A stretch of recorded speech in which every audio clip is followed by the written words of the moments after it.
Sir నమస్కారం sir. నమస్తే. Sir KTR గారికి సుప్రీం కోర్ట్‌లో కూడా షాక్ తగిలింది సార్. సో, ఆయన ఫార్ములా ఈ కార్ రేసింగ్‌కి సంబంధించిన కేస్‌లో ఉన్నారు గదా! దాన్ని హైకోర్ట్ వాళ్ళు మేము క్వాష్ చేయలేమని జెప్పేసి కొట్టేసారప్పుడు.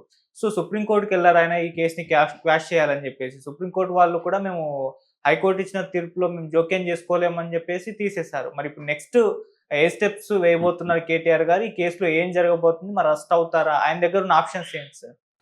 అంటే ఆయన స్పెషల్ లీవ్ పిటిషన్ దాఖలు చేశాడు సుప్రీంకోర్టులో. హ్మ్. దాని మీద వాళ్ళు నెగెటివ్‌గా జడ్జిమెంట్ ఇచ్చారు. నెగెటివ్ అంటే ఏం లేదు. హ్మ్. జనరల్‌గా ఏ కేసులో అయినా గానీ కింది కోర్టు తీర్పుని సమర్థించవచ్చు. కింది కోర్టు తీర్పుని వ్యతిరేకించవచ్చు. ఏదైనా చేయొచ్చు. శిక్ష తగ్గించవచ్చు, హ్మ్. పెంచవచ్చు, ఏదైనా జరగొచ్చు. అప్పీల్‌లో ప్రతి సందర్భంలోనూ కోర్టు పాజిటివ్ డెసిషన్ తీసుకుంటుందని ఏం లేదు. అలా ఈ కేసులో కోర్టు నెగెటివ్ జడ్జిమెంట్ తీసుకుంది ఈయనకి, ఓకే. కేటీఆర్.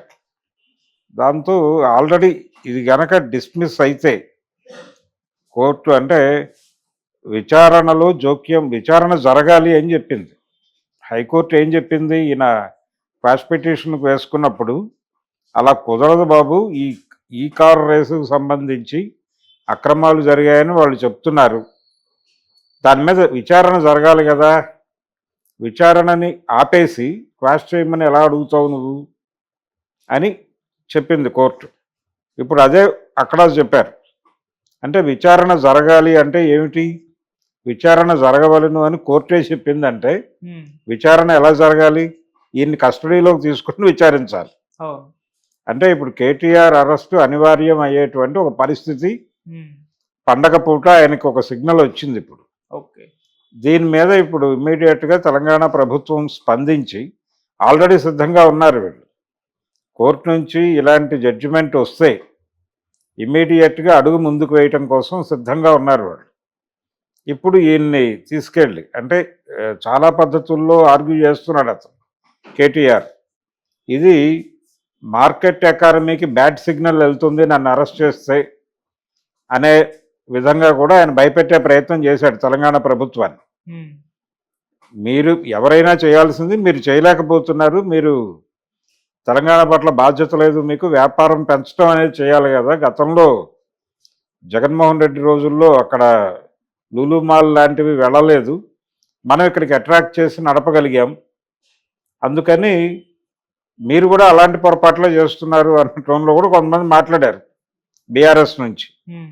ఎవరు ఏం మాట్లాడినా ఆ జరిగినటువంటి కార్యక్రమం తప్పని వాళ్ళు అంటలేదు. ఈ కార్ రేసుకు సంబంధించి అక్రమాలు జరిగినాయి, డబ్బులు చేతులు మారినాయి. ఆ డబ్బులు ఎవరి అకౌంట్లోకి వెళ్ళినాయి అనే దాని మీద గొడవ. ఇప్పుడు చంద్రబాబు మీద ఆ రోజుల్లో వాళ్ళు స్కిల్ స్కామ్ కేసు పెట్టారు. హ్మ్. అప్పుడు కోర్టు బెయిల్ ఇవ్వటం అనే డెసిషన్ మీద అప్పటి ప్రభుత్వం కోర్టుకు వెళ్ళింది. దాని మీద కూడా పాజిటివ్ డెసిషన్ వచ్చింది ఈరోజు చంద్రబాబుకు అనుకూలంగా. హ్మ్. అంటే అప్పుడు వైఎస్ఆర్సీపీ ప్రభుత్వం వేసిన పిటిషన్ని కొట్టేశారు. సో చంద్రబాబు పూర్తి స్థాయి రిలీఫ్ ఇప్పుడు. ఇప్పుడు కేటీఆర్కి ఏమో రెండు జడ్జిమెంట్లు, రెండు పొలిటికల్ జడ్జిమెంట్స్, రెండు రాష్ట్రాలకు సంబంధించిన జడ్జిమెంట్లు వచ్చినాయి ఈరోజు. ఒకటేమో చంద్రబాబుకు అనుకూలంగా వచ్చింది, ఒకటేమో కేటీఆర్కి వ్యతిరేకంగా వచ్చింది. కాబట్టి ఇప్పుడు కేటీఆర్ అరెస్ట్ అవ్వడానికి అన్ని ఛాన్సెస్ ఉన్నాయి. ఆయన్ని ముందు కస్టడీలోకి తీసుకుని విచారణ అయితే జరుగుతుంది. విచారణ జరిగిన తర్వాత దాని మెరిట్స్ ఆధారంగా ఆయన రిమాండ్కి పంపించడం అనే కార్యక్రమం జరుగుతుంది. ఇది జరిగిన తర్వాత, విచారణ జరిగిన తర్వాత మాత్రమే బెయిల్ ఇచ్చే పరిస్థితి ఉంది. సో ముందు అరెస్ట్ అవ్వాలి. అరెస్ట్ అనేటువంటి కార్యక్రమం జరిగిన తర్వాత మాత్రమే బెయిల్ వస్తుంది. ఈ విచారణ అనేటువంటి కార్యక్రమం జరిగి ఆయన దగ్గర నుంచి స్టేట్మెంట్స్ రికార్డ్ చేసుకున్న తర్వాత మాత్రమే. మనం అల్లు అర్జున్ కేసులో చూసాం. ఆయన జైలుకి వెళ్ళి బెయిల్ తీసుకుని మళ్ళీ విచారణలో పాల్గొన్నాడు. ఇలాంటి కండిషనే కేటీఆర్ కూడా వచ్చే అవకాశం ఉంది. ఈయనకి ఆ కన్సిడరేషన్ ఉండకపోవచ్చు. ఆ కన్సిడరేషన్ బదులు ఆయన అక్కడే ఉంచి, కస్టడీలోనే ఉంచి విచారణ జరిపి, విచారణ నివేదిక అందజేసిన తర్వాత మెరిట్స్ని బట్టి బెయిల్ ఇచ్చే అవకాశం కనిపిస్తుంది. అంటే కొంచెం సీరియస్గానే ఇతన్ని కేసులో ఇరికించేటువంటి ప్రయత్నం, ఇరికించడం కాదు, ఇది జరిగిన ప్రొసీజరే. కొంచెం బలంగా కేసును నిలబెట్టే ప్రయత్నం తెలంగాణ ప్రభుత్వం చేస్తున్నట్టుగా భావించాలి. ఓకే. సో కేటీఆర్కి అయితే గడ్డు కాలమే, కొంచెం విషయం సీరియస్గానే ఉంది. అరెస్ట్ చేయండి, మేము చూసుకుంటాం, మేము ఏం చేయాలో మాకు తెలుసు అని బీఆర్ఎస్ చెందిన నాయకులు చాలామంది మాట్లాడుతున్నారు గత 2-3 రోజుల నుంచి. కోర్టే జడ్జిమెంట్లో ఈ అభిప్రాయం చెప్పేసిన తర్వాత, విచారణని అడ్డుకునే అధికారం ఎవరికీ లేదు అని కోర్టే చెప్పిన తర్వాత, విచారణ జరగకూడదు అనేటువంటి రైట్ ఎవరికీ ఉండదు. ఇది బీఆర్ఎస్కి ఉండదు, ఎవరికి ఉండే అవకాశం లేదు. కాబట్టి ఈ జడ్జిమెంట్ చూపించేసి ఆయన్ని అరెస్ట్ చేయొచ్చు. డెఫినెట్గా రేవంత్ రెడ్డి, ఒక రకంగా రేవంత్ రెడ్డి గారికి ఒక తన చిరకాల తనని జైలుకి పంపించినటువంటి ఒక బ్యాడ్ ఎక్స్పీరియన్స్ ఉంది ఆయనకి.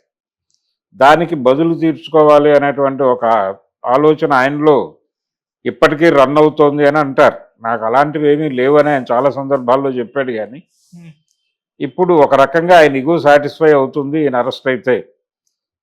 కోర్టు జడ్జిమెంట్, సుప్రీంకోర్టు జడ్జిమెంట్ ఆయనకు అనుకూలంగా వచ్చింది రేవంత్ రెడ్డికి అనే పద్ధతిలో కూడా కొంతమంది మాట్లాడుతున్నారు. రేవంత్ రెడ్డి గారు ఎలా రియాక్ట్ అవుతాడో చూద్దాం. ప్రస్తుతానికైతే ఆయన అరెస్ట్ చేయడానికి 100% లైన్ క్లియర్ అయిపోయింది. కేటీఆర్ని అరెస్ట్ చేయడానికైతే లైన్ క్లియర్ అయిపోయింది. నేను అరెస్ట్ అయిన మరుక్షణం తెలంగాణ ఎకానమీ సర్వనాశనం అయిపోతుంది లాంటి బెదిరింపులు చాలా చేశాడు ఆయన. ఎన్ని బెదిరింపులు చేసినా పని అయితే కాలేదు. ప్రస్తుతం ఆయన కస్టడీకి వెళ్ళి విచారణను ఎదుర్కోవడం మాత్రమే కాదు, ఈయన ఇచ్చే సమాధానాల మీద ఆ కేసు భవిష్యత్తు ఆధారపడి ఉంటుంది. మరి ఎలా డీల్ చేస్తారు బీఆర్ఎస్ వాళ్ళు అనేది చూద్దాం. సార్, ఒకవేళ కేటీఆర్ అరెస్ట్ అయితే తనకి ఏమన్నా సింపతి వచ్చే ఛాన్స్ ఉందా తెలంగాణ సమాజం నుంచి? ఎందుకంటే వీళ్ళు అరెస్ట్ అయినప్పుడు ప్రతిసారి సింపతి అని ఒక వర్డ్ చర్చకు రావడం మనం చూస్తూ ఉంటాం. సో ఇప్పుడు రేవంత్ రెడ్డి గారు అరెస్ట్ అయిన తర్వాత ఇమ్మీడియట్గా జరిగిన ఎలక్షన్స్లో ఆయన ప్రభావం చూపించలేదు. అవును. మొన్న ఆయన 5 సంవత్సరాల తర్వాత ఆయన సీఎం అయ్యాడు. సో ఈ కసరత్తు ఉంది.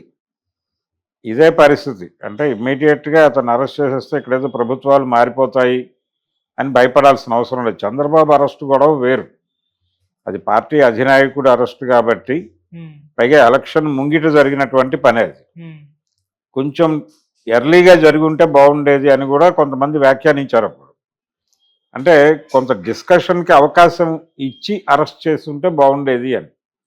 ఇప్పుడు ఈ అరెస్టుకు సంబంధించి దీని ఇంపాక్ట్ ఎన్నికల దాకా సస్టైన్ చేయగలరా వీళ్ళు అనేది అనుమానమే.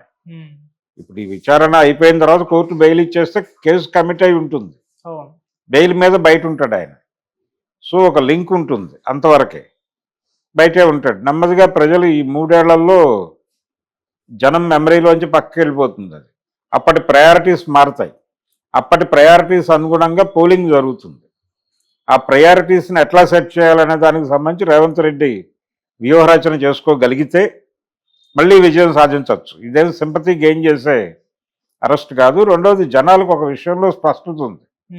చంద్రబాబు అరెస్ట్ అయినప్పుడు కూడా వీళ్ళు ఆ రోజున విడుదలైన రోజున అక్కడి నుంచి రావడం కష్టమైపోయింది, ట్రాఫిక్ జామ్ అయిపోయింది, ఇవన్నీ మాట్లాడారు. రాజమండ్రి నుంచి ఆయన ఉండవల్లిలో ఉన్నటువంటి తన నివాసానికి రావడానికి అన్నారు. కానీ నిజానికి పబ్లిక్ ఒక రకమైనటువంటి నిశ్చితాభిప్రాయానికి వచ్చేస్తున్నారు. రాజకీయ నాయకులు డెఫినెట్గా తింటారు, ప్రతి యాక్టివిటీలోనూ వాళ్ళకి వెళ్ళాల్సిన షేర్ వెళ్ళిపోతుంది, ఇది ఎవరన్నా కాదన్నా జరిగే ప్రక్రియే అనే వాతావరణానికి జనం ఫిక్స్ అయి ఉన్నారు.